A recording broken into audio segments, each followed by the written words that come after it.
अष्टावक्र गीता। वयोवृद्ध राजा जनक बालक अष्टावक्र से पूछते हैं, हे प्रभु, ज्ञान की प्राप्ति कैसे होती है, मुक्ति कैसे प्राप्त होती है, वैराग्य कैसे प्राप्त किया जाता है, ये सब मुझे बताएं। श्री अष्टावक्र उत्तर देते हैं, यदि आप मुक्ति चाहते हैं तो अपने मन से विषयों अर्थात वस्तुओं के उपभोग की इच्छा को विष की तरह त्याग दीजिए। क्षमा, सरलता, दया, संतोष तथा सत्य का अमृत की तरह सेवन कीजिए। आप न पृथ्वी हैं, न जल, न अग्नि, न वायु अथवा आकाश ही हैं। मुक्ति के लिए इन तत्वों के साक्षी चैतन्य रूप आत्मा को जानिए। यदि आप स्वयं को इस शरीर से अलग करके चेतना में विश्राम करें तो तत्काल ही सुख, शांति और बंधन मुक्त अवस्था को प्राप्त होंगे। आप ब्राह्मण आदि सभी जातियों अथवा ब्रह्मचर्य आदि सभी आश्रमों से परे हैं तथा आंखों से दिखाई न पड़ने वाले हैं। आप निर्लिप्त, निराकार और इस विश्व के साक्षी हैं, ऐसा जानकर सुखी हो जाएं। धर्म, अधर्म, सुख, दुख मस्तिष्क से जुड़े हैं, सर्वव्यापक आप से नहीं। न आप करने वाले हैं और न भोगने वाले हैं, आप सदा मुक्त ही हैं। आप समस्त विश्व के एकमात्र दृष्टा हैं, सदा मुक्त ही हैं। आपका बंधन केवल इतना है कि आप दृष्टा किसी और को समझते हैं। अहंकार रूपी महासर्प के प्रभाववश आप मैं करता हूं ऐसा मान लेते हैं। मैं करता नहीं हूं, इस विश्वास रूपी अमृत को पीकर सुखी हो जाइए। मैं एक विशुद्ध ज्ञान हूं, इस निश्चय रूपी अग्नि से गहन अज्ञान वन को जला दें। इस प्रकार शोक रहित होकर सुखी हो जाएं। जहां ये विश्व रस्सी में सर्प की तरह अवास्तविक लगे, उस आनंद परम आनंद की अनुभूति करके सुख से रहें। स्वयं को मुक्त मानने वाला मुक्त ही है और बद्ध मानने वाला बधा हुआ ही है। यह कहावत सत्य ही है कि जैसी बुद्धि होती है वैसी ही गति होती है। आत्मा साक्षी, सर्वव्यापी, पूर्ण, एक, मुक्त, चेतन, अक्रिय, असंग, इच्छा रहित एवं शांत है। भ्रमवश ही ये सांसारिक प्रतीत होती है। अपरिवर्तनीय, चेतन व अद्वैत आत्मा का चिंतन करें और मैं के भ्रम रूपी आभास से मुक्त होकर बाह्य विश्व की अपने अंदर की भावना करें। हे पुत्र, बहुत समय से आप मैं शरीर हूं इस भाव बंधन से बंधे हैं। स्वयं को अनुभव कर ज्ञान रूपी तलवार से इस बंधन को काटकर सुखी हो जाएं। आप असंग, अक्रिय, स्वयं प्रकाशवान तथा सर्वथा दोष मुक्त हैं। आपका ध्यान द्वारा मस्तिष्क को शांत रखने का प्रयत्न ही बंधन है। यह विश्व तुम्हारे द्वारा व्याप्त किया हुआ है, वास्तव में तुमने इसे व्याप्त किया हुआ है। तुम शुद्ध और ज्ञान स्वरूप हो। छोटेपन की भावना से ग्रस्त मत हो। आप इच्छा रहित, विकार रहित, घन, ठोस, शीतलता के धाम, अगाध बुद्धिमान हैं। शांत होकर केवल चैतन्य की इच्छा वाले हो जाइए। आकार को असत्य जानकर निराकार को ही चिरस्थायी मानिए। इस तत्व को समझ लेने के बाद पुनः जन्म लेना संभव नहीं है। जिस प्रकार दर्पण में प्रतिबिंब रूप उसके अंदर भी है और बाहर भी, उसी प्रकार परमात्मा इस शरीर के भीतर भी निवास करता है और उसके बाहर भी। जिस प्रकार एक ही आकाश पात्र के भीतर और बाहर व्याप्त है, उसी प्रकार शाश्वत और सतत परमात्मा समस्त प्राणियों में विद्यमान है। राजा जनक कहते हैं, आश्चर्य, मैं निष्कलंक, शांत, प्रकृति से परे ज्ञान स्वरूप हूं। इतने समय तक मैं मोह से संतप्त किया गया। जिस प्रकार मैं इस शरीर को प्रकाशित करता हूं, उसी प्रकार इस विश्व को भी, अतः मैं यह समस्त विश्व ही हूं अथवा कुछ भी नहीं। अब शरीर सहित इस विश्व को त्याग कर किसी कौशल द्वारा ही मेरे द्वारा परमात्मा का दर्शन किया जाता है। जिस प्रकार पानी, लहर, फेन और बुलबुलों से पृथक नहीं है, उसी प्रकार आत्मा भी स्वयं से निकले इस विश्व से अलग नहीं है। जिस प्रकार विचार करने पर वस्त्र तंतु अर्थात धागा मात्र ही ज्ञात होता है, उसी प्रकार यह समस्त विश्व आत्मा मात्र ही है। जिस प्रकार गन्ने के रस से बनी शक्कर उससे ही व्याप्त होती है, उसी प्रकार यह विश्व मुझसे ही बना है और निरंतर मुझसे ही व्याप्त है। आत्मा अज्ञानवश ही विश्व के रूप में दिखाई देती है। आत्मज्ञान होने पर यह विश्व दिखाई नहीं देता। रस्सी अज्ञानवश सर्प जैसी दिखाई देती है। रस्सी का ज्ञान हो जाने पर सर्प दिखाई नहीं देता है। प्रकाश मेरा स्वरूप है, इसके अतिरिक्त मैं कुछ और नहीं हूं। वह प्रकाश जैसे इस विश्व को प्रकाशित करता है, वैसे ही इस मैं भाव को भी। आश्चर्य, यह कल्पित विश्व अज्ञान से मुझ में दिखाई देता है, जैसे सीप में चांदी, रस्सी में सर्प और सूर्य किरणों में पानी। मुझसे उत्पन्न हुआ विश्व मुझ में ही विलीन हो जाता है, जैसे घड़ा मिट्टी में, लहर जल में और कड़ा सोने में विलीन हो जाता है। आश्चर्य है, मुझको नमस्कार है।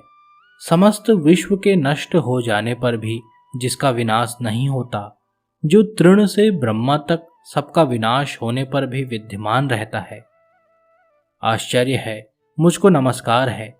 मैं एक हूं, शरीर वाला होते हुए भी जो न कहीं जाता है और न कहीं आता है और समस्त विश्व को व्याप्त करके स्थित है। आश्चर्य है, मुझको नमस्कार है, जो कुशल है और जिसके समान कोई और नहीं है, जिसने इस शरीर को बिना स्पर्श करते हुए इस विश्व को अनादिकाल से धारण किया हुआ है। आश्चर्य है, मुझको नमस्कार है, जिसका यह कुछ भी नहीं है अथवा जो भी वाणी और मन से समझ में आता है, वह सब जिसका है। ज्ञान, ज्ञेय और ज्ञाता, यह तीनों वास्तव में नहीं है। यह जो अज्ञानवश दिखाई देता है, वह निष्कलंक मैं ही हूं। द्वैत अर्थात भेद सभी दुखों का मूल कारण है। इसके अतिरिक्त कोई और औषधि नहीं है कि यह सब जो दिखाई दे रहा है वह सब असत्य है। मैं एक चैतन्य और निर्मल हूं। मैं केवल ज्ञान स्वरूप हूं। अज्ञान से ही मेरे द्वारा स्वयं में अन्य गुण कल्पित किए गए हैं। ऐसा विचार करके मैं सनातन और कारण रहित रूप से स्थित हूं। न मुझे कोई बंधन है और न कोई मुक्ति का भ्रम। मैं शांत और आश्रय रहित हूं। मुझ में स्थित यह विश्व भी वस्तुतः मुझ में स्थित नहीं है। यह निश्चित है कि इस शरीर सहित यह विश्व अस्तित्वहीन है। केवल शुद्ध चैतन्य आत्मा का ही अस्तित्व है। अब इसमें क्या कल्पना की जाए। शरीर, स्वर्ग, नरक, बंधन, मोक्ष और भय, ये सब कल्पना मात्र ही हैं। इनसे मुझ चैतन्य स्वरूप का क्या प्रयोजन है। आश्चर्य कि मैं लोगों के समूह में भी दूसरों को नहीं देखता हूं। वह भी निर्जन ही प्रतीत होता है। अब मैं किससे मोह करूं। न मैं शरीर हूं, न यह शरीर ही मेरा है। न मैं जीव हूं, मैं चैतन्य हूं। मेरे अंदर जीने की इच्छा ही मेरा बंधन थी। आश्चर्य, मुझ अनंत महासागर में चित्त वायु उठने पर ब्रह्मांड रूपी विचित्र तरंगे उपस्थित हो जाती हैं। मुझ अनंत महासागर में चित्त वायु के शांत होने पर जीव रूपी वणिक का संसार रूपी जहाज जैसे दुर्भाग्य से नष्ट हो जाता है। आश्चर्य, मुझ अनंत महासागर में जीव रूपी लहरें उत्पन्न होती हैं, मिलती हैं, खेलती हैं और स्वभाव से मुझ में प्रवेश कर जाती हैं। अष्टावक्र कहते हैं, आत्मा को अविनाशी और एक जानो। उस आत्मज्ञान को प्राप्त कर किसी बुद्धिमान व्यक्ति की रुचि धन अर्जित करने में कैसे हो सकती है? स्वयं के अज्ञान से भ्रमवश विषयों से लगाव हो जाता है। जैसे सीप में चांदी का भ्रम होने पर उसमें लोभ उत्पन्न हो जाता है। सागर से लहरों के समान जिससे यह विश्व उत्पन्न होता है वह मैं ही हूं, जानकर तुम एक दीन जैसे कैसे भाग सकते हो? यह सुनकर भी कि आत्मा शुद्ध, चैतन्य और अत्यंत सुंदर है, तुम कैसे जननेंद्रिय में आसक्त होकर मलिनता को प्राप्त हो सकते हो? सभी प्राणियों में स्वयं को और स्वयं में सब प्राणियों को जानने वाले मुनि में ममता की भावना का बने रहना आश्चर्य ही है। एक ब्रह्म का आश्रय लेने वाले और मोक्ष के अर्थ का ज्ञान रखने वालों का आमोद प्रमोद द्वारा उत्पन्न कामनाओं से विचलित होना आश्चर्य ही है। अंत समय के निकट पहुंच चुके व्यक्ति का उत्पन्न ज्ञान के अमित्र काम की इच्छा रखना, जिसको धारण करने में वह अत्यंत अशक्त है, आश्चर्य ही है। इस लोक और परलोक से विरक्त, नित्य और अनित्य का ज्ञान रखने वाले और मोक्ष की कामना रखने वालों का मोक्ष से डरना आश्चर्य ही है। सदा केवल आत्मा का दर्शन कराने वाले बुद्धिमान व्यक्ति भोजन कराने पर या पीड़ित करने पर न प्रसन्न होते हैं और न क्रोध ही करते हैं। अपने कार्यशील शरीर को दूसरों के शरीरों की तरह देखने वाले महापुरुषों को प्रशंसा या निंदा कैसे विचलित कर सकती है? समस्त जिज्ञासाओं से रहित इस विश्व को माया में कल्पित देखने वाले स्थिर प्रज्ञा वाले व्यक्ति को आसन्न मृत्यु भी कैसे भयभीत कर सकती है? निराशा में भी समस्त इच्छाओं से रहित स्वयं के ज्ञान से प्रसन्न महात्मा की तुलना किससे की जा सकती है? स्वभाव से ही विश्व को दृश्यमान जानो, इसका कुछ भी अस्तित्व नहीं है, यह ग्रहण करने योग्य है और यह त्यागने योग्य। देखने वाला स्थिर प्रज्ञा युक्त व्यक्ति क्या देखता है? विषयों की आंतरिक आसक्ति का त्याग करने वाले, संदेह से परे, बिना किसी इच्छा वाले व्यक्ति को स्वतः आने वाले भोग न दुखी कर सकते हैं और न सुखी। अष्टावक्र कहते हैं, स्वयं को जानने वाला बुद्धिमान व्यक्ति इस संसार की परिस्थितियों को खेल की तरह लेता है। उसकी सांसारिक परिस्थितियों का बोझ दबाव लेने वाले मोहित व्यक्ति के साथ बिल्कुल भी समानता नहीं है। जिस पद की इंद्र आदि सभी देवता इच्छा रखते हैं, उस पद में स्थित होकर भी योगी हर्ष नहीं करता है। उस ब्रह्म को जानने वाले के अंतःकरण से पुण्य और पाप का स्पर्श नहीं होता है। जिस प्रकार आकाश में दिखने वाले धुएं से आकाश का संयोग नहीं होता है। जिस महापुरुष ने स्वयं को ही इस समस्त जगत के रूप में जान लिया है, उसके स्वेच्छा से वर्तमान में रहने को रोकने की सामर्थ्य किसमें है? ब्रह्मा से तृण तक चारों प्रकार के प्राणियों में केवल आत्मज्ञानी ही इच्छा और अनिच्छा का परित्याग करने में समर्थ है। आत्मा को एक और जगत का ईश्वर कोई कोई ही जानता है। जो ऐसा जान जाता है उसको किसी से भी किसी प्रकार का भय नहीं है। अष्टावक्र कहते हैं, तुम्हारा किसी से भी संयोग नहीं है, तुम शुद्ध हो। तुम क्या त्यागना चाहते हो? इस अवास्तविक सम्मिलन को समाप्त करके ब्रह्म के योग एक रूपता को प्राप्त करो। जिस प्रकार समुद्र से बुलबुले उत्पन्न होते हैं, उसी प्रकार विश्व एक आत्मा से ही उत्पन्न होता है। यह जानकर ब्रह्म से योग एक रूपता को प्राप्त करो। यद्यपि यह विश्व आंखों से दिखाई देता है, परंतु अवास्तविक है। विशुद्ध तुम में इस विश्व का अस्तित्व उसी प्रकार नहीं है जिस प्रकार कल्पित सर्प का रस्सी में। यह जानकर ब्रह्म से योग एक रूपता को प्राप्त करो। स्वयं को सुख और दुख में समान, पूर्ण, आशा और निराशा में समान, जीवन और मृत्यु में समान, सत्य जानकर ब्रह्म से योग एक रूपता को प्राप्त करो। अष्टावक्र कहते हैं, आकाश के समान मैं अनंत हूं और यह जगत घड़े के समान महत्वहीन है। यह ज्ञान है, इसका न त्याग करना है और न ग्रहण, बस इसके साथ एक रूप होना है।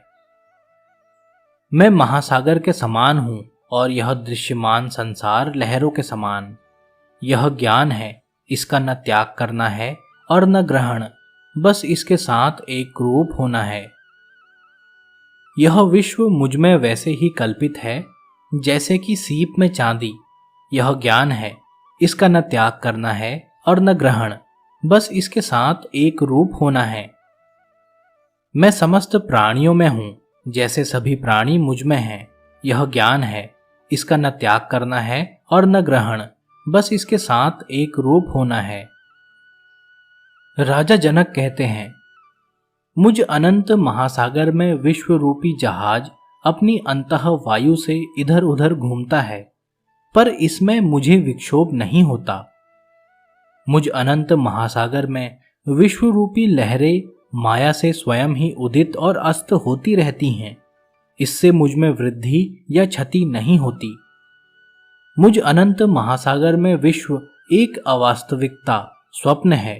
मैं अति शांत और निराकार रूप से स्थित हूं। उस अनंत और निरंजन अवस्था में न मैं का भाव है और न कोई अन्य भाव ही। इस प्रकार असक्त, बिना किसी इच्छा के और शांत रूप से मैं स्थित हूं। आश्चर्य, मैं शुद्ध चैतन्य हूं और यह जगत असत्य जादू के समान है।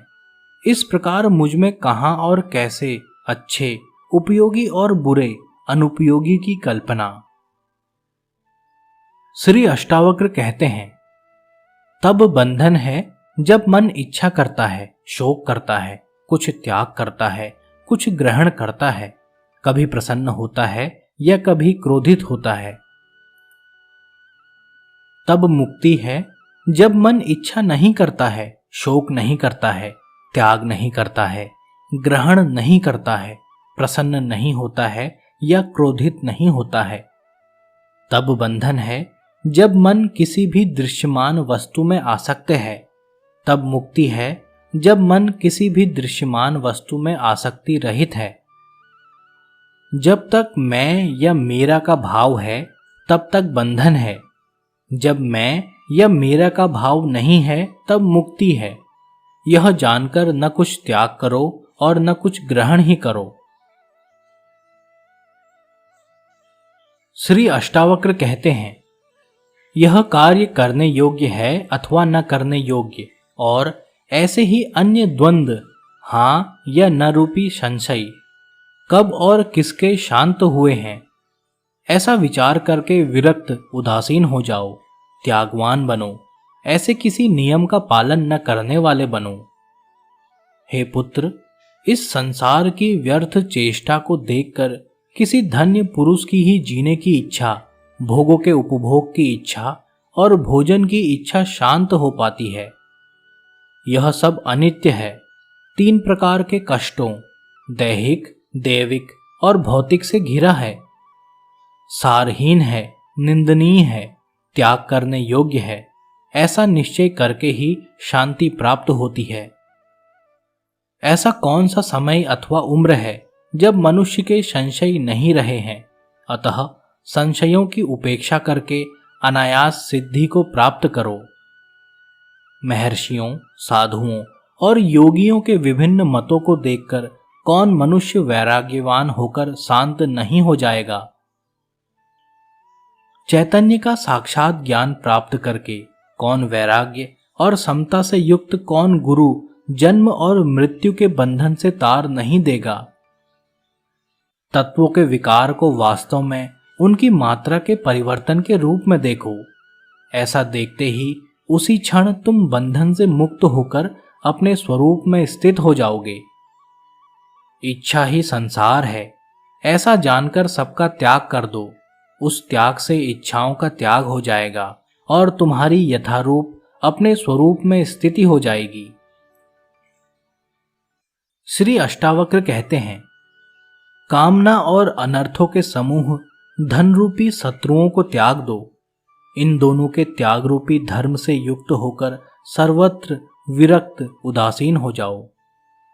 मित्र, जमीन, कोषागार, पत्नी और अन्य संपत्तियों को स्वप्न की माया के समान 3 या 5 दिनों में नष्ट होने वाला देखो। जहां जहां आसक्ति हो उसको ही संसार जानो। इस प्रकार परिपक्व वैराग्य के आश्रय में तृष्णा रहित होकर सुखी हो जाओ। तृष्णा अर्थात कामना मात्र ही स्वयं का बंधन है। उसके नाश को मोक्ष कहा जाता है। संसार में अनासक्ति से ही निरंतर आनंद की प्राप्ति होती है। तुम एक अद्वितीय चेतन और शुद्ध हो तथा यह विश्व अचेतन और असत्य है। तुम में अज्ञान का लेश मात्र भी नहीं है और जानने की इच्छा भी नहीं है। पूर्व जन्मों में बहुत बार तुम्हारे राज्य, पुत्र, स्त्री, शरीर और सुखों का तुम्हारी आसक्ति होने पर भी नाश हो चुका है। पर्याप्त धन, इच्छाओं और शुभ कर्मों द्वारा भी इस संसार रूपी माया से मन को शांति नहीं मिली। कितने जन्मों में शरीर, मन और वाणी से दुख के कारण कर्मों को तुमने नहीं किया। अब उनसे उपरत अर्थात विरक्त हो जाओ।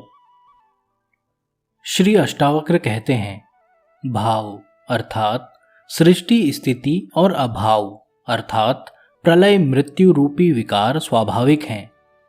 ऐसा निश्चित रूप से जानने वाला विकार रहित, दुख रहित होकर सुख पूर्वक शांति को प्राप्त हो जाता है। ईश्वर सबका सृष्टा है, कोई अन्य नहीं। ऐसा निश्चित रूप से जानने वाले की सभी आंतरिक इच्छाओं का नाश हो जाता है। वह शांत पुरुष सर्वत्र आसक्ति रहित हो जाता है। संपत्ति, सुख और विपत्ति, दुख का समय प्रारब्धवश अर्थात पूर्वकृत कर्मों के अनुसार है। ऐसा निश्चित रूप से जानने वाला संतोष और निरंतर संयमित इंद्रियों से युक्त हो जाता है। वह न इच्छा करता है और न शोक। सुख, दुख और जन्म मृत्यु प्रारब्धवश अर्थात पूर्वकृत कर्मों के अनुसार हैं। ऐसा निश्चित रूप से जानने वाला, फल की इच्छा न रखने वाला, सरलता से कर्म करते हुए भी उनसे लिप्त नहीं होता है। चिंता से ही दुख उत्पन्न होते हैं, किसी अन्य कारण से नहीं। ऐसा निश्चित रूप से जानने वाला चिंता से रहित होकर सुखी, शांत और सभी इच्छाओं से मुक्त हो जाता है। न मैं यह शरीर हूं और न यह शरीर मेरा है, मैं ज्ञान स्वरूप हूं। ऐसा निश्चित रूप से जानने वाला जीवन मुक्ति को प्राप्त करता है। वह किए हुए भूतकाल और न किए हुए भविष्य के कर्मों का स्मरण नहीं करता है। तृण से लेकर ब्रह्मा तक सब कुछ मैं ही हूं।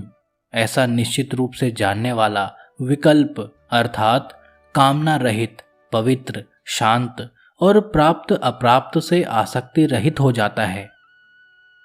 अनेक आश्चर्यों से युक्त यह विश्व अस्तित्वहीन है। ऐसा निश्चित रूप से जानने वाला इच्छा रहित और शुद्ध अस्तित्व हो जाता है। वह अपार शांति को प्राप्त करता है।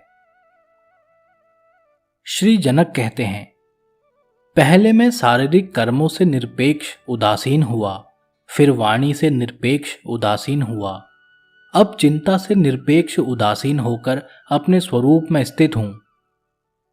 शब्द आदि विषयों में आसक्ति रहित होकर और आत्मा के दृष्टि का विषय न होने के कारण मैं निश्चल और एकाग्र हृदय से अपने स्वरूप में स्थित हूं। अध्यास अर्थात असत्य ज्ञान आदि असामान्य स्थितियों और समाधि को एक नियम के समान देखते हुए मैं अपने स्वरूप में स्थित हूं।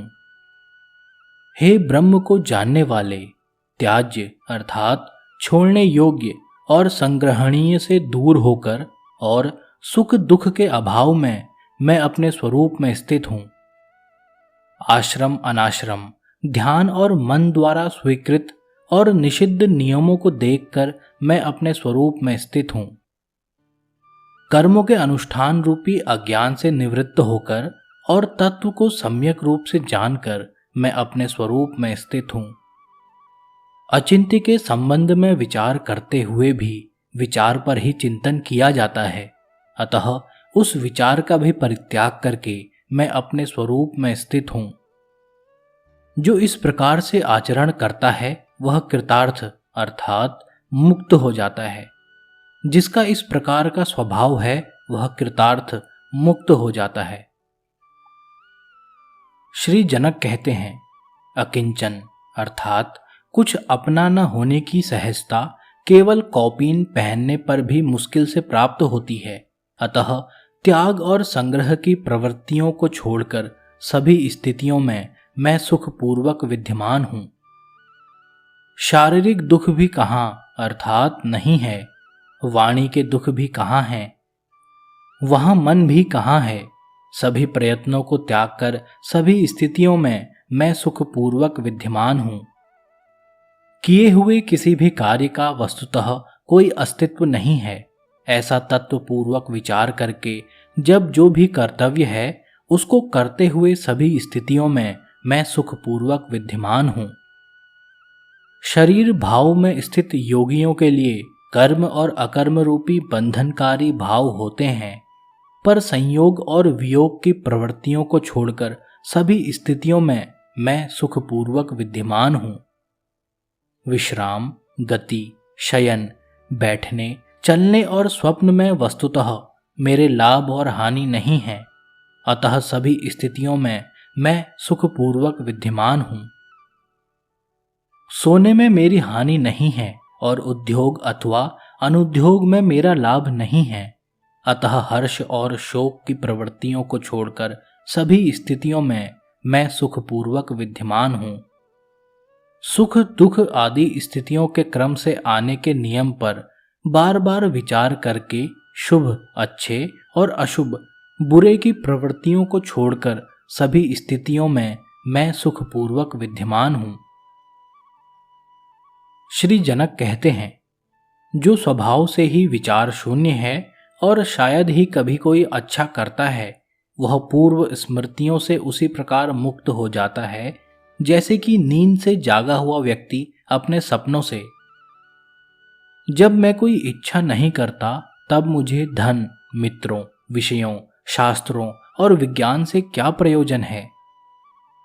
साक्षी पुरुष रूपी परमात्मा या ईश्वर को जानकर मैं बंधन और मोक्ष से निरपेक्ष हो गया हूं और मुझे मोक्ष की चिंता भी नहीं है। आंतरिक इच्छाओं से रहित, बाह्य रूप में चिंता रहित आचरण वाले प्रायः मत्त पुरुष जैसे ही दिखने वाले प्रकाशित पुरुष अपने जैसे प्रकाशित पुरुषों द्वारा ही पहचाने जा सकते हैं।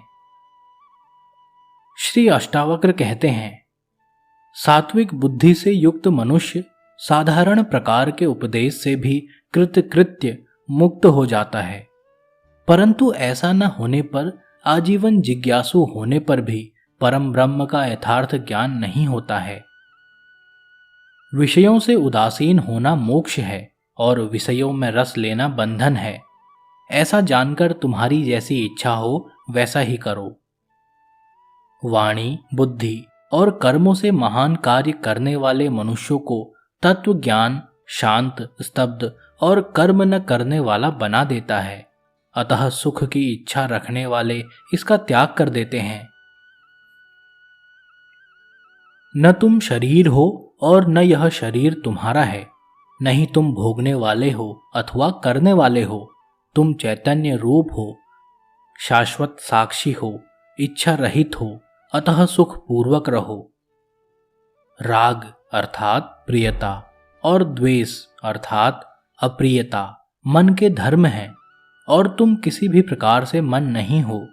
तुम कामना रहित हो, ज्ञान स्वरूप हो, विकार रहित हो, अतः सुख पूर्वक रहो। समस्त प्राणियों को स्वयं में और स्वयं को सभी प्राणियों में स्थित जानकर अहंकार और आसक्ति से रहित होकर तुम सुखी हो जाओ।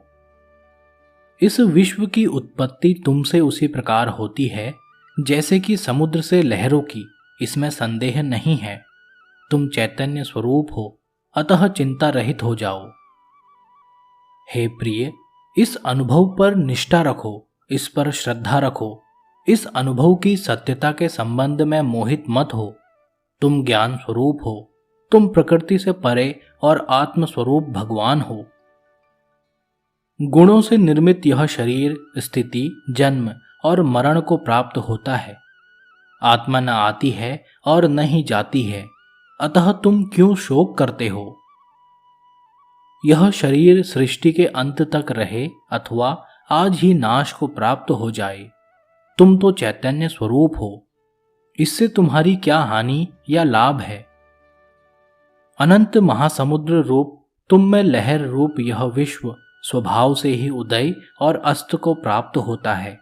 इसमें तुम्हारी क्या वृद्धि या क्षति है?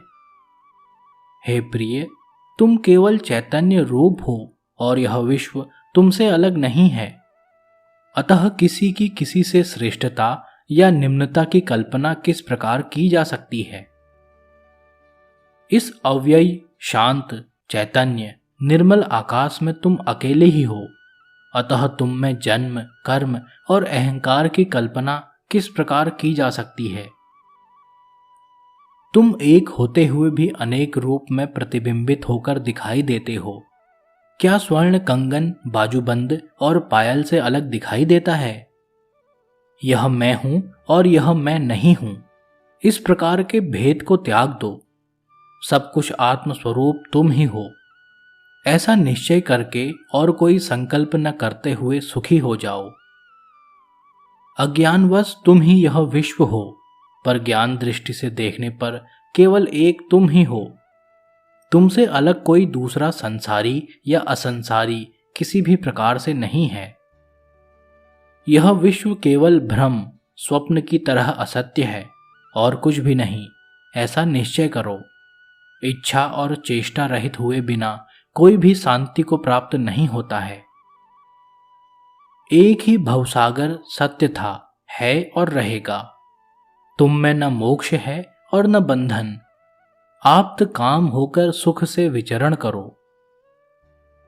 हे चैतन्य रूप, भांति भांति के संकल्पों और विकल्पों से अपने चित्त को अशांत मत करो। शांत होकर अपने आनंद रूप में सुख से स्थित हो जाओ। सभी स्थानों से अपने ध्यान को हटा लो और अपने हृदय में कोई विचार न करो। तुम आत्मरूप हो और मुक्त ही हो, इसमें विचार करने की क्या आवश्यकता है? श्री अष्टावक्र कहते हैं, हे प्रिय, विद्वानों से सुनकर अथवा बहुत शास्त्रों के पढ़ने से तुम्हारी आत्म स्वरूप में वैसी स्थिति नहीं होगी जैसी कि सब कुछ उचित रीति से भूल जाने से। कर्म भोग करो या समाधि में रहो, पर चूंकि तुम विद्वान हो, अतः तुम्हें चित्त की सभी आशाओं को शांत करना अत्यंत आनंदप्रद होगा। प्रयत्न से ही सभी दुखी हैं, पर कोई इसे जानता नहीं है। इस निष्पाप उपदेश से ही भाग्यवान व्यक्ति सभी वृत्तियों से रहित हो जाते हैं। जिसको पलकों का खोलना और बंद करना भी कार्य लगता है, उस परम आलसी के लिए ही सुख है, अन्य किसी के लिए किसी भी प्रकार से नहीं। यह करना चाहिए और यह नहीं। जब मन इस प्रकार के द्वंद्वों से मुक्त हो जाता है, तब उसको धर्म, अर्थ, काम और मोक्ष की अपेक्षा इच्छा नहीं रहती। न विषयों से द्वेष करने वाला विरक्त, न ही विषयों में आसक्त रागवान, वह तो निश्चय ही विषयों के ग्रहण और त्याग से विहीन है। जब तक विषयों के ग्रहण और त्याग की कामना रहती है, तब तक संसार रूपी वृक्ष का अंकुर विद्यमान है। अतः विचारहीन अवस्था का आश्रय लो। प्रवृत्ति से आसक्ति और निवृत्ति से द्वेष उत्पन्न होता है, अतः बुद्धिमान बालक के समान निर्द्वंद होकर स्थित रहें। विषय में आसक्त पुरुष दुख से बचने के लिए संसार का त्याग करना चाहता है, पर वह विरक्त ही सुखी है जो उन दुखों में भी खेद नहीं करता है। जो मोक्ष भी चाहता है और इस शरीर में आसक्ति भी रखता है, वह न ज्ञानी है और न योगी। बल्कि केवल दुख को प्राप्त करने वाला है। यदि तुम्हारे उपदेशक साक्षात शिव, विष्णु या ब्रह्मा भी हों, तो भी सब कुछ विस्मरण किए बिना तुम आत्मस्वरूप को प्राप्त नहीं होगे। अष्टावक्र कहते हैं, उन्होंने ज्ञान और योग दोनों का फल प्राप्त कर लिया है, जो सदा संतुष्ट, शुद्ध इंद्रियों वाले और एकांत में रमने वाले हैं। तत्व ब्रह्म को जानने वाला कभी भी किसी बात से इस संसार में दुखी नहीं होता है, क्योंकि उस एक ब्रह्म से ही यह संपूर्ण विश्व पूर्णतः व्याप्त है।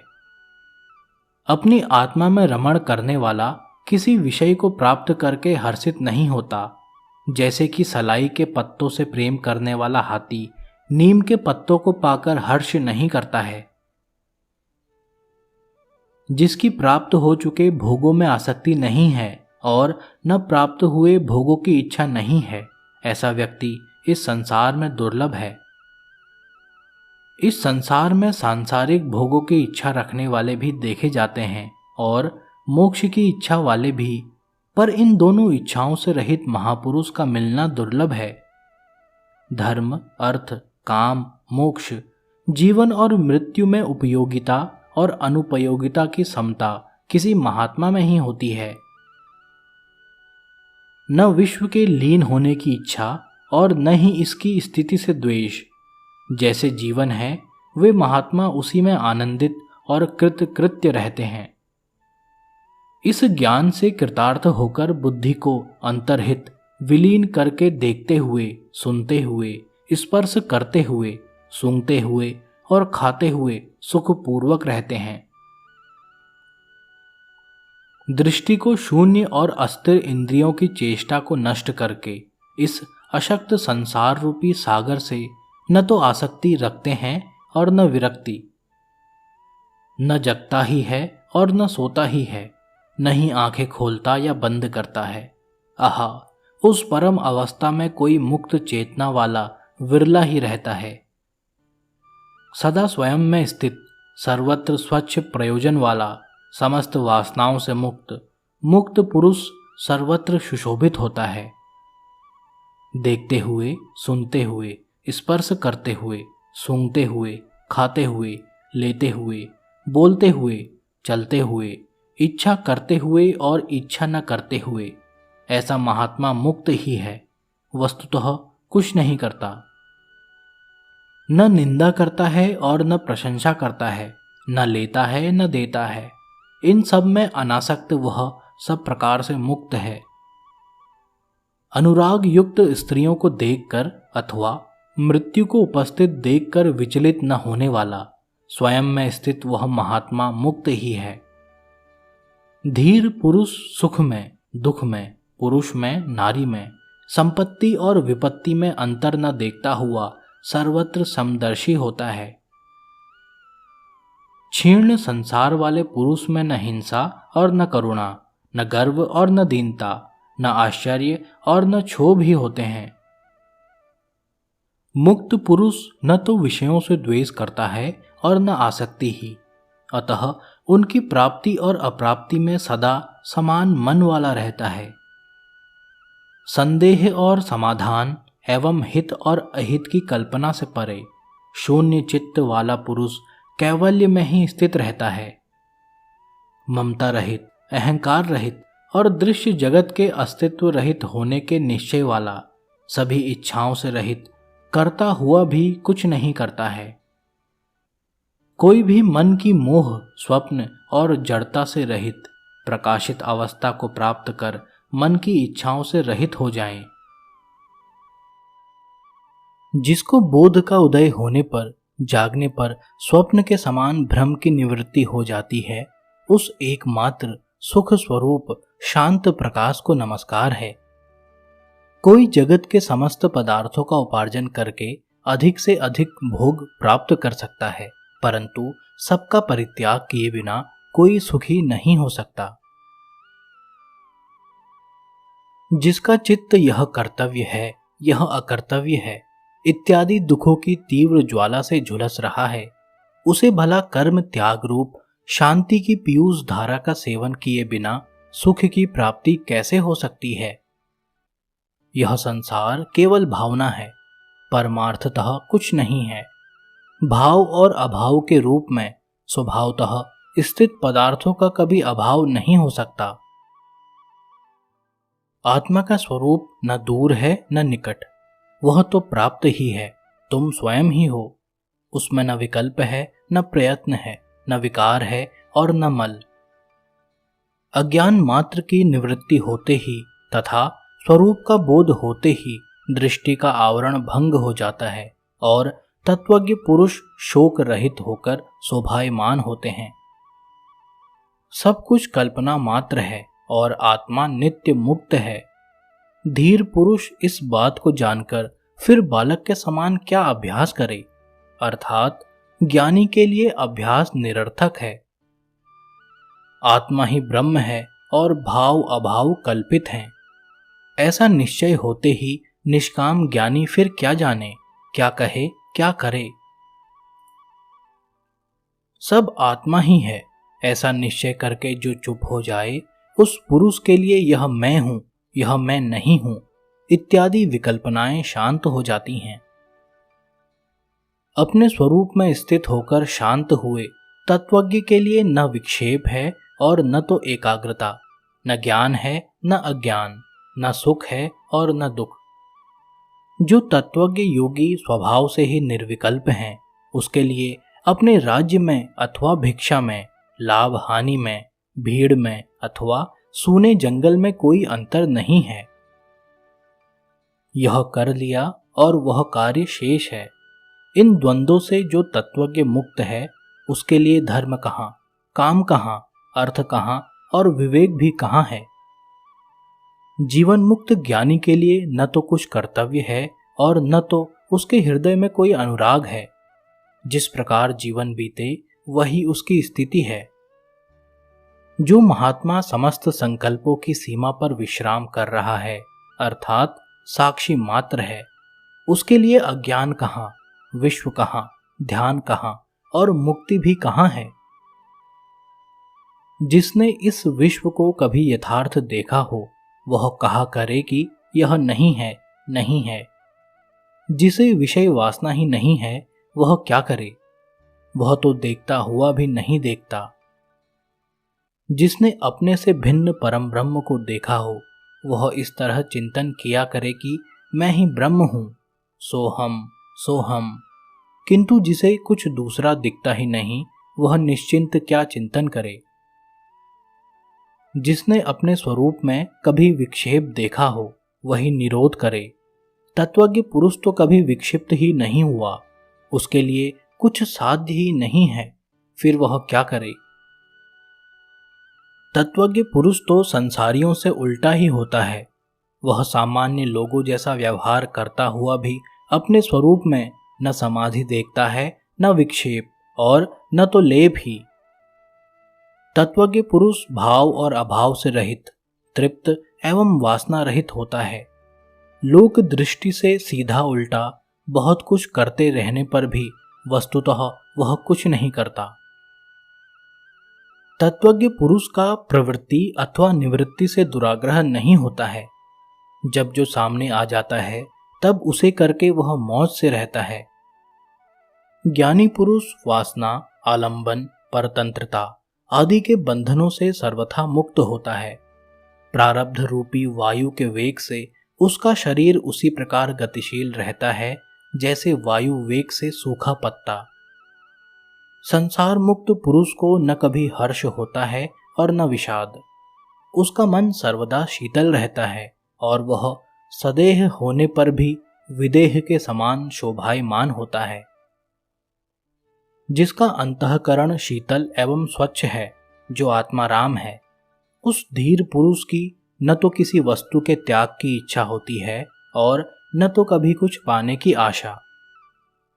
जिस धीर का चित्त स्वभाव से ही शून्य अर्थात निर्विषय है, वह साधारण पुरुष के समान प्रारब्धवश बहुत से काम करता रहता है, परंतु न उसे मान होता है और न तो अपमान ही। यह कर्म शरीर ने किया है मैंने नहीं, मैं तो शुद्ध स्वरूप हूँ। इस प्रकार जिसने निश्चय कर लिया है वह कर्म करता हुआ भी नहीं करता। सुखी एवं श्रीमान जीवन मुक्त पुरुष असत्यवादी विषयी के समान काम करता है, परंतु विषयी नहीं होता। यह तो संसार का कार्य करता हुआ भी अतिशय शोभा को प्राप्त होता है। जो धीर पुरुष अनेक विचारों से थककर अपने स्वरूप में विश्राम पा चुका है, वह न कल्पना करता है, न जानता है, न सुनता है और न देखता है। ज्ञानी महापुरुष समाहित चित्त में आग्रह न होने के कारण मुमुक्षु नहीं और विक्षेप नहीं होने के कारण विषयी नहीं है। मेरे सिवाय जो कुछ दिख रहा है सब कल्पित ही है, ऐसा निश्चय करके सबको देखता हुआ वह वास्तव में ब्रह्म ही है। जिसके भीतर अहंकार है वह देखने में कर्म न करे तो भी करता है, पर जो धीर पुरुष निरहंकार है वह सब कुछ करते हुए भी कर्म रहित है। मुक्त पुरुष के चित्त में न उद्वेग है, न संतोष है और न कर्तव्य का अभिमान ही रहता है। उसके चित्त में न आशा है, न संदेह। वास्तव में ऐसे चित्त की ही शोभा है। जीवन मुक्त का चित्त ध्यान से विरत होने के लिए और व्यवहार करने के लिए प्रवृत्त नहीं होता है, किंतु निमित्त शून्य होने पर भी वह ध्यान से विरत ही होता है और व्यवहार भी करता है। बुद्धि शून्य पुरुष यथार्थ तत्व का वर्णन सुनकर और अधिक मूढ़ता को प्राप्त होता है अथवा संकुचित हो जाता है। कभी कभी तो कोई कोई बुद्धिमान पुरुष भी उसी मूढ़ के समान व्यवहार करने लगते हैं। मूढ़ पुरुष बार बार एकाग्रता तथा निरोध का अभ्यास करते रहते हैं। धीर पुरुष सुषुप्त के समान अपने स्वरूप में स्थित रहते हुए कुछ भी कर्तव्य रूप से नहीं देखते। मूढ़ पुरुष प्रयत्न से अथवा प्रयत्न त्याग से शांति नहीं प्राप्त करता। प्रज्ञावान पुरुष तत्व के निश्चय मात्र से शांति प्राप्त कर लेता है। आत्मा के संबंध में जो लोग अभ्यास में लग रहे हैं वे अपने शुद्ध, बुद्ध, प्रिय, पूर्ण, निष्प्रपंच और निरामय ब्रह्म स्वरूप को बिल्कुल ही नहीं जानते हैं। अज्ञानी मनुष्य कर्म रूप अभ्यास के द्वारा मुक्ति नहीं पा सकता और ज्ञानी कर्म रहित होने पर भी केवल ज्ञान से मुक्ति प्राप्त कर लेता है। अज्ञानी को ब्रह्म साक्षात्कार नहीं हो सकता क्योंकि वह ब्रह्म होना चाहता है। ज्ञानी पुरुष इच्छा न करने पर भी परब्रह्म बोध स्वरूप रहता है। अज्ञानी निराधार आग्रहों में पड़कर संसार का पोषण करते रहते हैं। ज्ञानियों ने समस्त अनर्थों की जड़ संसार सत्ता का ही सर्वथा उच्छेद कर दिया है। अज्ञानी को शांति नहीं मिल सकती क्योंकि वह शांत होने की इच्छा से युक्त है। इच्छा ही अशांति है। ज्ञानी पुरुष तत्व का दृढ़ निश्चय करके सर्वदा शांत चित्त ही रहता है। अज्ञानी को आत्म साक्षात्कार कैसे हो सकता है जबकि वह दृश्य पदार्थों का आलंबन स्वीकार करता है। ज्ञानी पुरुष वे हैं जो उन दृश्य पदार्थों को देखते ही नहीं और अपने अविनाशी स्वरूप को ही देखते हैं। जो आग्रह करता है उस मूर्ख का चित्त निरुद्ध कहाँ है। स्थित प्रज्ञ आत्माराम का चित्त तो सर्वदा स्वाभाविक ही निरुद्ध रहता है। कोई पदार्थ सत्ता की भावना करता है और कोई पदार्थों की असत्ता की भावना करता है। ज्ञानी पुरुष तो भाव अभाव दोनों की भावना छोड़कर यूं ही निश्चिंत मस्त रहता है। बुद्धिमान पुरुष अज्ञानवश अपने शुद्ध अद्वितीय स्वरूप का ज्ञान तो प्राप्त करते नहीं, भावना करते हैं। उन्हें जीवन पर्यंत शांति नहीं मिलती। मुमुक्षु पुरुष की बुद्धि कुछ न कुछ आलंबन ग्रहण किए बिना नहीं रहती। मुक्त पुरुष की बुद्धि तो सर्वथा निष्काम और निरालंब ही रहती है। अज्ञानी पुरुष विषय रूपी मतवाले हाथियों को देखकर भयभीत हो जाते हैं और शरण के लिए तुरंत निरोध और एकाग्रता की सिद्धि हेतु झटपट चित्त की गुफा में घुस जाते हैं। वासनाहीन ज्ञानी सिंह है, उसे देखकर विषय के मतवाले हाथी चुपचाप भाग जाते हैं। उनकी एक नहीं चलती, उल्टे वे तरह तरह से खुशामद करके सेवा करते हैं। निःशंक तत्वज्ञ पुरुष मुक्ति के साधनों का अभ्यास नहीं करता है। वह तो देखते, सुनते, छूते, सूंघते, भोगते हुए भी आनंद में मग्न रहता है। शुद्ध बुद्धि पुरुष वस्तु तत्व का श्रवण करने मात्र से आकुलता रहित हो जाता है। फिर आचार अनाचार अथवा उदासीनता पर उसकी दृष्टि नहीं जाती है। स्वभावस्थ ज्ञानी शुभ हो चाहे अशुभ, जो जब करने के लिए सामने आ जाता है तब उसे सरलता से कर डालता है। उसकी चेष्टा बच्चे के समान होती है। स्वतंत्रता से ही सुख की प्राप्ति होती है। स्वतंत्रता से ही पर तत्व की उपलब्धि होती है। स्वतंत्रता से ही परम शांति की प्राप्ति होती है। स्वतंत्रता से ही परम पद मिलता है। जब जिज्ञासु पुरुष अपने आप को अकर्ता और अभोक्ता निश्चय कर लेता है, तब चित्त की समस्त वृत्तियां क्षीर्ण हो ही जाती हैं।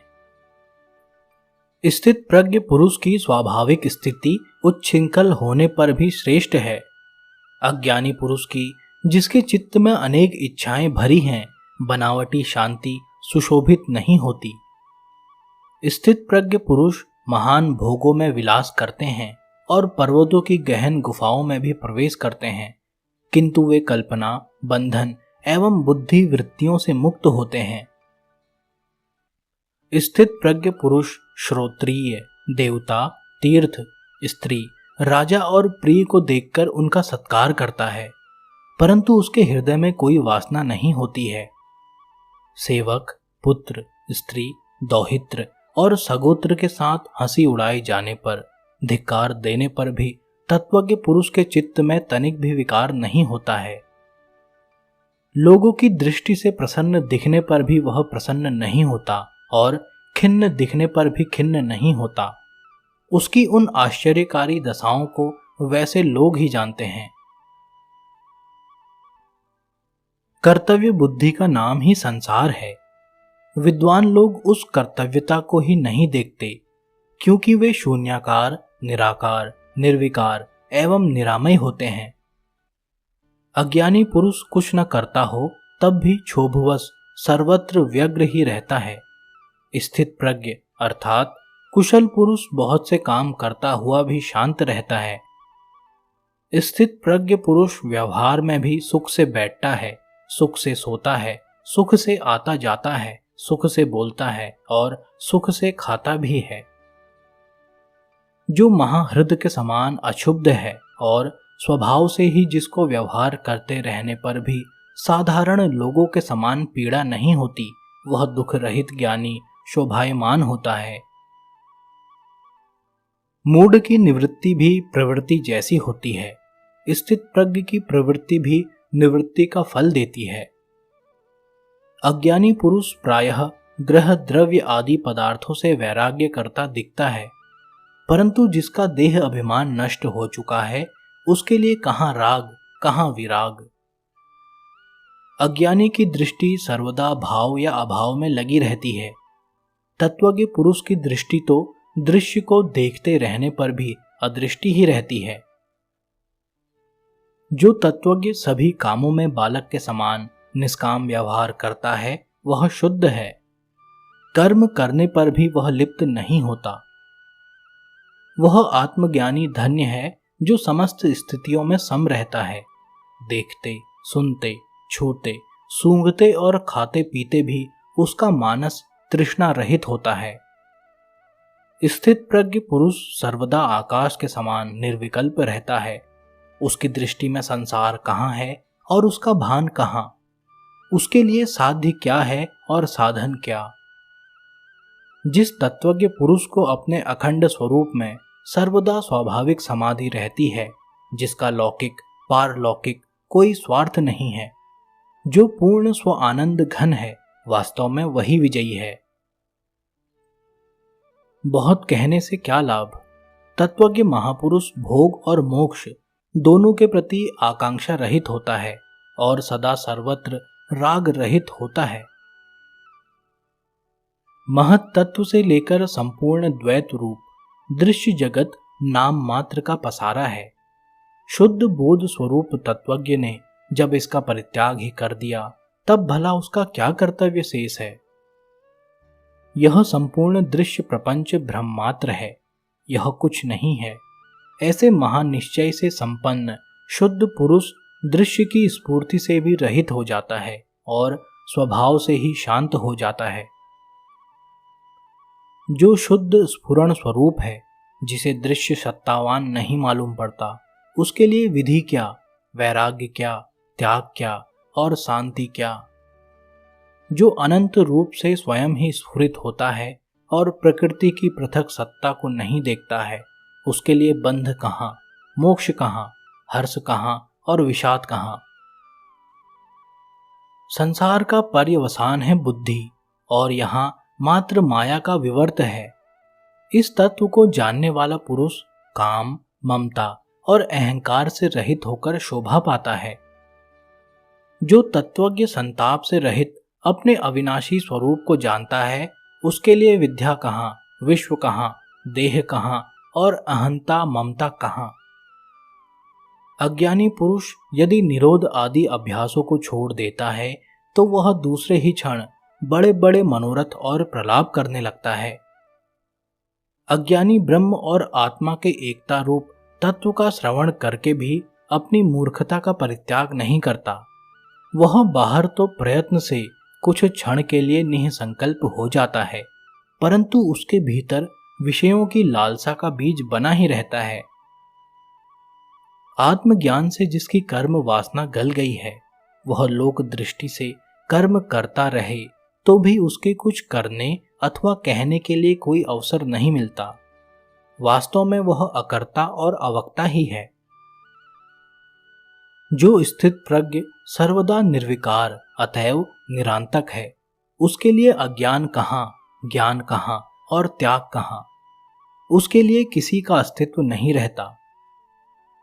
तत्वज्ञ को धैर्य कहाँ, विवेक कहाँ और निर्भयता भी कहाँ। उसका स्वभाव अनिर्वचनीय होता है। वास्तव में तो वह स्वभाव रहित होता है।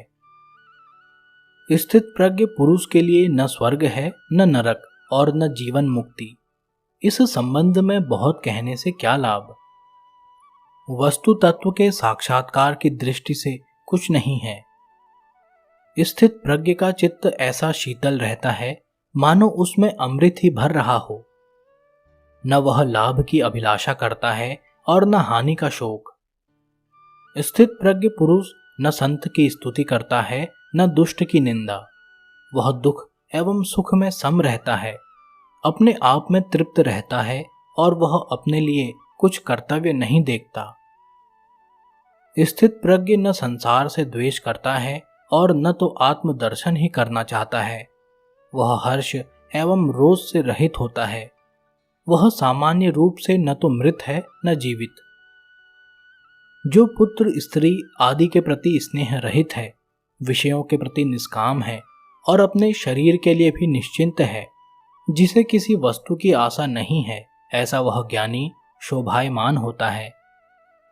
जहां सूर्यास्त हुआ वहां सो गया, जहां मौज हुई वहीं विचर गया, जो सामने आया वैसा व्यवहार कर लिया। इस प्रकार स्थित प्रज्ञ सर्वत्र संतुष्ट होता है। जो अपने स्वतः सिद्ध स्वरूप की भूमि में विश्राम करके समस्त प्रपंच का बाध कर चुका है, उस स्थित प्रज्ञ महात्मा को शरीर नष्ट हो जाए अथवा बना रहे, ऐसी चिंता नहीं होती। ज्ञानी पुरुष अकिंचन, स्वेच्छाचारी, निर्द्वंद और संदेह रहित होता है। वह किसी भी पदार्थ में आसक्त नहीं होता। वह तो केवल आनंद में विहार करता है। स्थित प्रज्ञ की हृदय ग्रंथि खुल जाती है। रजोगुण तमोगुण धुल जाते हैं। वह मिट्टी के ढेले, पत्थर और सोने को समदृष्टि से देखता है। उसको कहीं ममता नहीं होती। वास्तव में वही शोभा पाता है। जो प्रपंच की किसी वस्तु पर ध्यान नहीं देता, जो आत्मतृप्त है, उसके हृदय में तनिक भी वासना नहीं होती। ऐसी मुक्त आत्मा की बराबरी किसके साथ की जा सकती है। वासनाहीन स्थित प्रज्ञ पुरुष के अतिरिक्त ऐसा और कौन है जो जानता हुआ भी न जाने, देखता हुआ भी न देखे और बोलता हुआ भी न बोले। राजा हो चाहे रंक, जो निष्काम है वही शोभा पाता है। जिसकी दृश्य पदार्थों में शुभ और अशुभ बुद्धि समाप्त हो गई है वही निष्काम है। तत्वज्ञ निष्कपट, सरल और कृतकृत्य होता है। उसके लिए स्वच्छंदता कहाँ, संकोच कहाँ और तत्व निश्चय भी कहाँ। जो अपने स्वरूप में विश्राम करके तृप्त है, किसी वस्तु की आशा नहीं करता, आतिर रहित है, वह अपने अंतःकरण में जिस आनंद का अनुभव करता है वह कैसे किसको बतलाया जाए। स्थित प्रज्ञ पुरुष प्रत्येक पद पर तृप्त रहता है। वह सोकर भी नहीं सोता, वह स्वप्न देखकर भी नहीं देखता और वह जागृत अवस्था में रहने पर भी वस्तुतः नहीं जागता। तत्वज्ञ सचिंत होने पर भी निश्चिंत होता है, इंद्रियवान होने पर भी निरिंद्रिय है, बुद्धिमान होने पर भी बुद्धिहीन है और साहंकार होने पर भी निरअहंकार रहता है। तत्वज्ञ न सुखी होता है न दुखी, न विरक्त होता है न अनुरक्त, वह न मुमुक्षु है न मुक्त, न कुछ है न कुछ नहीं। तत्वज्ञ विक्षेप में भी विक्षिप्त नहीं होता, समाधि में भी समाधि स्थित नहीं रहता, वह जड़ता में जड़ नहीं है और पांडित्य में भी पंडित नहीं है। तत्वज्ञ समस्त स्थितियों में स्वरूप स्थित रहता है, कृतकृत्य होने के कारण परम शांत होता है, सर्वत्र सम रहता है, तृष्णा का अभाव होने के कारण वह क्या किया क्या नहीं किया इन बातों का स्मरण नहीं करता। वंदना करने से वह प्रसन्न नहीं होता, निंदा करने से क्रुद्ध नहीं होता, मृत्यु से उद्वेग नहीं करता और जीवन का अभिनंदन नहीं करता। शांत चित्त तत्वज्ञ न तो जन समूह की ओर दौड़ता है और न जंगल की ओर। जहां जिस स्थिति में वह होता है वहां समचित्त ही रहता है। राजा जनक कहते हैं, तत्व विज्ञान की चिमटी द्वारा विभिन्न प्रकार के सुझावों रूपी कांटों को मेरे द्वारा हृदय के आंतरिक भागों से निकाला गया। अपनी महिमा में स्थित मेरे लिए क्या धर्म है और क्या काम है, क्या अर्थ है और क्या विवेक है, क्या द्वैत है और क्या अद्वैत है। अपनी महिमा में स्थित मेरे लिए क्या अतीत है और क्या भविष्य है और क्या वर्तमान ही है, क्या देश है और क्या काल है। अपनी महिमा में स्थित मेरे लिए क्या आत्मा है और क्या अनात्मा है, तथा क्या शुभ और क्या अशुभ है, क्या विचार युक्त होना है और क्या निर्विचार होना है। अपनी महिमा में स्थित मेरे लिए क्या स्वप्न है और क्या सुषुप्ति तथा क्या जागरण है और क्या तुरीय अवस्था है अथवा क्या भय ही है। अपनी महिमा में स्थित मेरे लिए क्या दूर है और क्या पास है, तथा क्या बाह्य है और क्या आंतरिक है, क्या स्थूल है और क्या सूक्ष्म है। अपनी महिमा में स्थित मेरे लिए क्या मृत्यु है और क्या जीवन है, तथा क्या लौकिक है और क्या पारलौकिक है, क्या लय है और क्या समाधि है। अपनी आत्मा में नित्य स्थित मेरे लिए जीवन के 3 उद्देश्य निरर्थक हैं। योग पर चर्चा अनावश्यक है और ज्ञान का वर्णन अनावश्यक है। राजा जनक कहते हैं, मेरे निष्कलंक स्वरूप में 5 महाभूत कहाँ हैं, या शरीर कहाँ है और इंद्रियां या मन कहाँ है, शून्य कहाँ है और निराशा कहाँ है। सदा सभी प्रकार के द्वंद्वों से रहित मेरे लिए क्या शास्त्र है और क्या आत्मज्ञान अथवा क्या विषय रहित मन ही है, क्या प्रसन्नता है या क्या संतोष है, क्या विद्या है या क्या अविद्या, क्या मैं है या क्या वह है और क्या मेरा है, क्या बंधन है और क्या मोक्ष है, या स्वरूप का क्या लक्षण है, क्या प्रारब्ध कर्म है और क्या जीवन मुक्ति है। सर्वदा विशेषता परिवर्तन से रहित मुझ में क्या शरीरहीन कैवल्य है। सदा स्वभाव से रहित मुझ में कौन करता है और कौन भोगता? क्या निष्क्रियता है और क्या क्रियाशीलता? क्या प्रत्यक्ष है और क्या अप्रत्यक्ष? अपने अद्वयी अर्थात दूसरे से रहित स्वरूप में स्थित मेरे लिए क्या संसार है और क्या मुक्ति की इच्छा? कौन योगी है और कौन ज्ञानी? कौन बंधन में है और कौन मुक्त? अपने अद्वयी दूसरे से रहित स्वरूप में स्थित मेरे लिए क्या सृष्टि है और क्या प्रलय? क्या साध्य है और क्या साधन? कौन साधक है और क्या सिद्धि है? विशुद्ध मुझ में कौन ज्ञाता है और क्या प्रमाण साक्ष्य है? क्या ज्ञेय है और क्या ज्ञान? क्या स्वल्प है और क्या सर्व? सदा निष्क्रिय मुझ में क्या अन्य मनस्कता है और क्या एकाग्रता? क्या विवेक है और क्या विवेकहीनता? क्या हर्ष है और क्या विषाद? सदा विचार रहित मेरे लिए क्या संसार है और क्या परमार्थ? क्या सुख है और क्या दुख? सदा विशुद्ध मेरे लिए क्या माया है और क्या संसार? क्या प्रीति है और क्या विरति? क्या जीव है और क्या वह ब्रह्म? अचल विभाग रहित और सदा स्वयं में स्थित मेरे लिए क्या प्रवृत्ति है और क्या निवृत्ति? क्या मुक्ति है और क्या बंधन? विशेषण रहित कल्याण रूप मेरे लिए क्या उपदेश है और क्या शास्त्र? कौन शिष्य है और कौन गुरु? और क्या प्राप्त करने योग्य ही है? क्या है और क्या नहीं? क्या अद्वैत है और क्या द्वैत? अब बहुत क्या कहा जाए, मुझ में कुछ भी भाव नहीं उठता है।